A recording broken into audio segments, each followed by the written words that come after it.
दिल्ली के मुख्यमंत्री अरविंद केजरीवाल के इस्तीफे के बाद राष्ट्रीय राजधानी के नए मुख्यमंत्री का ऐलान हो चुका है, जहां दिल्ली सरकार की शिक्षा मंत्री और कालकाजी विधानसभा क्षेत्र से विधायक आतिशी को नए मुख्यमंत्री के रूप में चुन लिया गया है।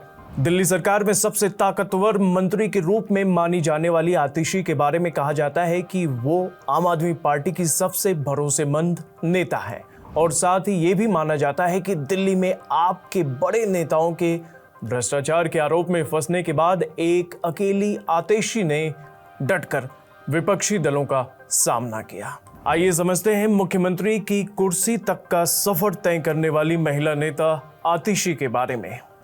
दिल्ली विश्वविद्यालय के प्रोफेसर विजय सिंह के घर 8 जून 1981 में आतिशी का जन्म हुआ। उन्होंने अपनी स्कूली शिक्षा दिल्ली के स्प्रिंगडेल स्कूल में पूरी की। आगे चलकर उन्होंने सेंट स्टीफेंस कॉलेज से इतिहास का अध्ययन किया। अपनी शिक्षा को आगे ले जाने के लिए उन्होंने स्कॉलरशिप मिलने पर ऑक्सफोर्ड विश्वविद्यालय से मास्टर्स की डिग्री हासिल की। बाद में उन्होंने ऑक्सफोर्ड विश्वविद्यालय से ही शैक्षिक अनुसंधान में अपनी दूसरी मास्टर्स उपाधि हासिल की।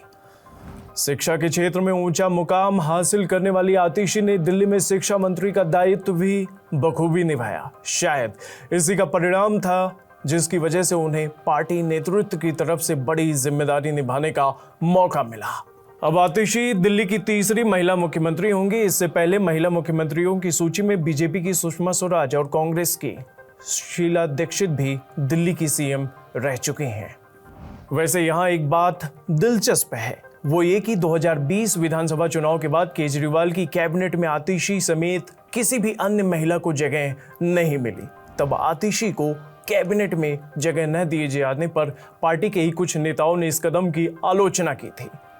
ये वह चुनाव था जब आम आदमी पार्टी को 70 में से 62 विधानसभा सीटों पर जीत मिली थी। इनमें से 8 महिला विधायक थीं, लेकिन इसके बाद भी अरविंद केजरीवाल ने अपनी कैबिनेट में एक भी महिला नेता को जगह नहीं दी थी। लेकिन वक्त के साथ साथ दिल्ली के राजनीतिक हालात भी बदले। मनीष सिसोदिया, संजय सिंह और फिर खुद अरविंद केजरीवाल के जेल जाने के बाद आतिशी सरकार से लेकर पार्टी तक के मसले पर मोर्चा संभालते हुए दिखी और आज परिणाम सामने है, जहां एक बार फिर दिल्ली की कमान एक महिला नेता के हाथ में आने वाली है।